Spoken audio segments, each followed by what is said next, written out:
კალაძე ამტკიცებს, რომ საკანონმდებლო ცვლილება, რომლის მიხედვითაც მუნიციპალიტეტს უფლება აქვს 100%-იანი თანხმობის გარეშეც მოახდინოს ჩანაცვლების პროგრამის განხორციელება არ არსებობს. თუ ეს არასწორია, დღესვე დავტოვებ თანამდებობას, ამბობს დედაქალაქის მერი. თუმცა მთავარმა კალაძის მიერ დასახელებული ავარიული ბინების ჩანაცვლების წესი საკანონმდებლო მაცნეზე გადაამოწმა. და აღმოაჩინა, რომ სინამდვილეში თბილისის საკრებულომ ავარიული სახლების ჩანაცვლების წესი ჯერ კიდევ 2023 წელს შეცვალა. ცვლილებით ქალაქის მუნიციპალიტეტს უფლება მიეცა ყველა ბინის მესაკუთრის თანხმობის გარეშე დაიწყოს მუშაობა მრავალბინიანი ავარიული სახლის ჩანაცვლებაზე. ვოლოდიმირ შეგიძლია მოსკოვსა და პეტერბურგს დაარტყა, ჰკითხა ტრამპმა Financial Times-ის წყაროების ცნობით ზელენსკის.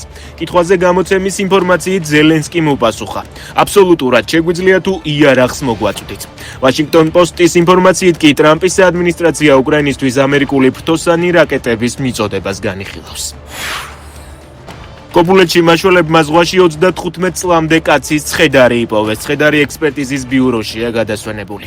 არსებული ინფორმაციით ახალგაზრდა კაცი გურიიდან იყო და ზღვაში 2 დღის წინ გაუჩინარდა. ფაქტზე გამოძიება თვითმკვლელობამდე მიყვანის მუხლით დაიწყო.